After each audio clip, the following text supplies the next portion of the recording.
বাস ওখানে দাঁড়ানো ভালো হয় দাদা।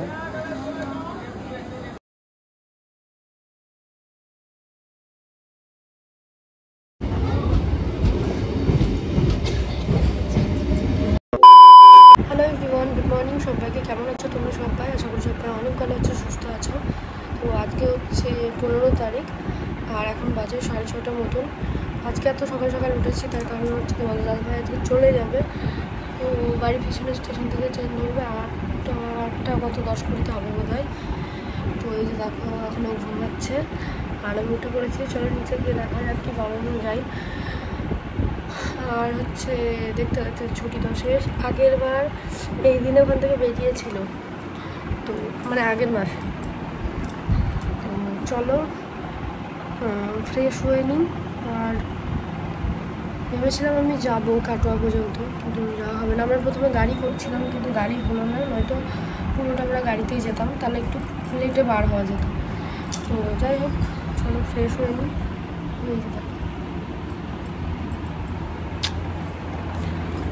চলো। ছুটির দিনগুলো কিভাবে কেটে যায় সত্যি বোঝা যায় না। তোমরা প্রত্যেকবার আমার ভিডিও দেখো আর তোমাদের দাদাভাই যখন চলে যায় তখন আমাকে জিজ্ঞাসা করো, দিদিভাই এত তাড়াতাড়ি দাদাভাইয়ের ছুটি শেষ হয়ে গেল? তাহলে ভাবো তো আমার ঠিক কী ফিল হয়। মনে হচ্ছে এই তো জাস্ট কটা দিন আগে ওকে স্টেশনে আনতে গেছিলাম আর আজকে ওকে ছাড়তে যেতে হবে। তো সময় কিন্তু এভাবেই বয়ে চলে। আবার আজ থেকে অপেক্ষা শুরু। এই মুহূর্তটা হচ্ছে সব থেকে কষ্টের, মানে আমাদের লাইফে এর থেকে কষ্টের বোধহয় আর কিছু হতে পারে না। জানি না কবে এমন দিন আসবে যেদিন ওর সাথে হাসি মুখে ব্যাগ প্যাকিং করবো আর দুজনে একসঙ্গে যাব। আর সেদিনই হয়তো এই কষ্টটার অবসান হবে। সেই দিনটার আশায় পথ চেয়ে আছি। ভগবান জানি না কবে মুখ তুলে চাইবে। তো এদিকে দেখো সকালবেলা ঘুম থেকে উঠে চলে এসেছি আর আজকে অনেকটা আগেই উঠেছি।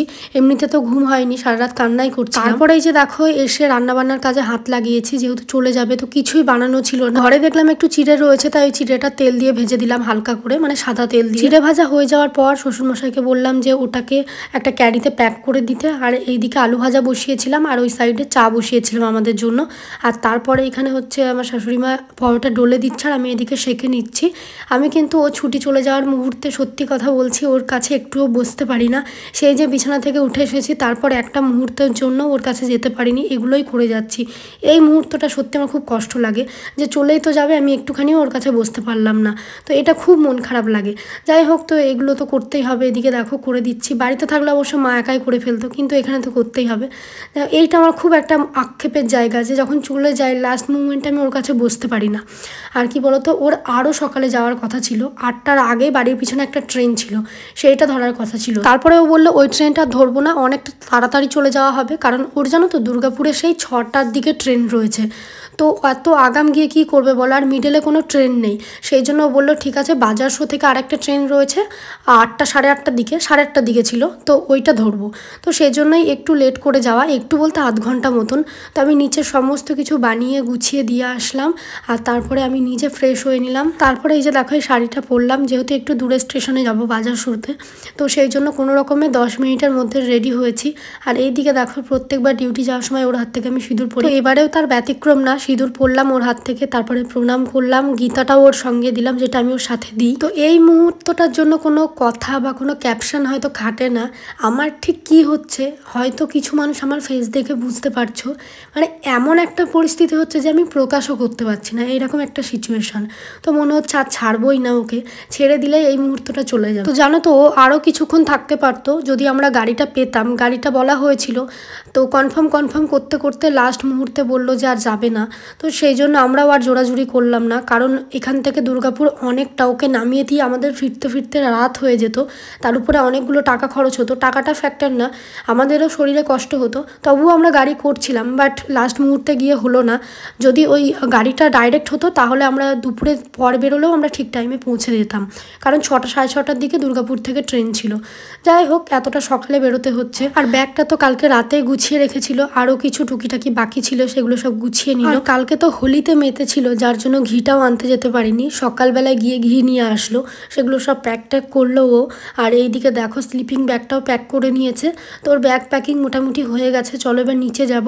ওইদিকে টোটো আস্তে আস্তে করে বসিয়েই রেখেছে, লাস্ট মুহূর্তে এসে আর টোটোটাও আসেনি। শেষে একটা রানিং টোটো ধরা হলো। লাস্ট মুহূর্তে গিয়ে আমরা ট্রেনটা পেলাম, মানে আমরাও স্টেশনে উঠেছি আর ট্রেন ঢুকে পড়েছে প্রায়, মানে একটু দূরে দেখা যাচ্ছিল। তো ও দৌড়াতে দৌড়াতে গিয়ে কোনো রকমের টিকিটটা কেটে আসো। এখন আমরা যাচ্ছি, এই যে দেখো বাজার শোতে যে টোটোটা আসার কথা ছিল সেটা পৌঁছায়নি, যার জন্য আমরা একটা রানিং টোটো ধরে নিয়েছি। আমি ও যাচ্ছি আর আমার শ্বশুরমশাই যাচ্ছে, যেহেতু আমি আবার ফিরবো। জানি না কবে এমন দিন আসবে দুজনে একসঙ্গে যেতে পারবো। সত্যি আমি ভীষণ এক্সাইটেড ওই দিনটার জন্য, যে কবে আসবে আমাদের লাইফে। জানি না ঈশ্বর কবে চাইছে।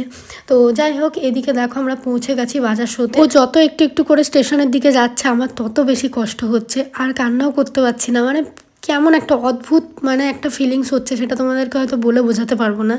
এই মুহূর্তটায় যা হচ্ছিল আমি জানি, শুধুমাত্র ও যাচ্ছে বলে আমি কান্নাটা করতে পারছিলাম না, বাট আমার ভিতরে কি হচ্ছিল আমি জানি। আর এখানে দেখো একটা ঘটনা ঘটেছে, ট্রেনটা আসছে সামনে একটা ছাগলের বাচ্চা চলে এসছে। তো অনেকক্ষণ থেকে দৌড়াতে দৌড়াতে লাস্ট মুহূর্তে কিন্তু বেঁচে গেছে, মানে সাইড হয়ে গেছে। তো ওটা দেখে আমি একটু ঘাবড়ে গেছিলাম। আর ও আবার আমাকে দেখছো কেমন টেনে ধরলো, ভাবছে হয়তো আমি ট্রেনের সামনে চলে যাবো। দেখো ট্রেন ঢুকেও গেছে বলতে বলতে কি আমরা যখন স্টেশনে পা দিলাম তখনই দেখছি ট্রেন ঢুকছে। তো ব্যাগটাও তুলে রাখলো। আর এই লাইনের ট্রেনগুলো না ফাঁকাই হয়, আমাদের লালগোলা টালগোলা হলে যা ভিড় হয় তোমরা তো জানোই, কিন্তু এই লাইনের ট্রেন একটু ফাঁকাই থাকে। তো আজ থেকে আমার অপেক্ষা শুরু, একটার পর একটা দিন গুনবো, তারপরে মাস যাবে, তারপরে 1 মাস 2 মাস 3 মাস 4 মাস, যে মাসে ছুটি পাবে সেই মাসে আসতে পারবে। এইভাবেই হচ্ছে দিন কাটবে। মানে প্রথম কটা দিন খুব মন খারাপ লাগে, খুব কষ্ট লাগে। এমনিতে তো 1 সপ্তাহ আগে থেকে কান্না পাচ্ছিলই। তো এই মুহূর্তটা জাস্ট দেখো, মনে হচ্ছে মানে ও যাচ্ছে না, আমার ভিতর থেকে কিছু একটা নিয়ে চলে যাচ্ছে, ঠিক এইটা মনে হচ্ছে। তো দেখো এতটা কান্না পাচ্ছিল এই টাইমে, আর এতটা কষ্ট হচ্ছিল বলার বাইরে। তোমরা হয়তো বুঝতে পারছো, যাদের প্রিয় মানুষরা কাজের সূত্রে দূরে থাকে শুধুমাত্র তারাই এইটা বুঝতে পারবে। তো এখানে আমি ও চলে যাওয়ার পর অনেকক্ষণ দাঁড়িয়েছিলাম, মনে হচ্ছিলো এই ট্রেনটা যদি ঘুরে আসে তাহলে কতই না ভালো হয়, কিন্তু এমনটা কখনোই সম্ভব না। যাই হোক, এদিকে দেখো ও যতক্ষণ আমাদের দেখতে পাচ্ছিল ততক্ষণ একদম গেটের সামনেই দাঁড়িয়েছিল, আর আমরাও অনেকক্ষণ দাঁড়িয়েছিলাম ট্রেন চলে যাওয়ার পরেও, মানে বেশ কিছুক্ষণ ছিলাম, 5-6 মিনিট মতন। এমন টাইমে এসেছি এখানে যে কিছুক্ষণ দাঁড়াবো সেটাও হয়নি, মানে বাড়িতেও সেইভাবে বসতে পারিনি। একটা জিনিস খুব বেশি কষ্ট লাগে, ওই লাস্ট মুহূর্তটা আমি মোটামুটি 10 মিনিটও টাইম ওর কাছে বসতে পারি না। খুব খারাপ লাগে এই জিনিসটা ভেবে। তোমরা হয়তো বুঝবে না, বাড়ির বউরাই এটা বুঝতে পারে। তো যাই হোক, খুব মন খারাপ লাগছিল। তো এখানে তো আমি কান্নাও করে ফেলেছি। তো আজ থেকে আমার অপেক্ষা শুরু, আর তোমরাও ওয়েট করে থাকবে। জানি তোমাদের দাদাভাই কবে বাড়ি আসবে, আবার নতুন নতুন ভিডিও দেখতে পাবে। তো দেখো ওকে ছেড়ে দিয়ে আসলাম, আর এখন বাজে 10টা 17 মতন। আমরা গাড়ি করছিলাম, যদি গাড়িটা পেতাম তাহলে হয়তো আমরা দুপুরের দিকে বেরোতাম, মানে অনেকক্ষণ থাকতে পারতো, কিন্তু গাড়ি হয়নি লাস্ট মুহূর্তে এসে। তো আমরা এমন টাইমে ঢুকেছি, আর 1 মিনিট লেট করলে ট্রেনটা আর পেতাম না। তো যাই হোক, চলো এবার একা একা বসে থাকার পালা, বসে থাকি, ফোন করে দেখবো কত দূর গেল। প্রথম কটা দিন মানে মানিয়ে নেওয়াটা খুব চাপের, খুব বলার বাইরে।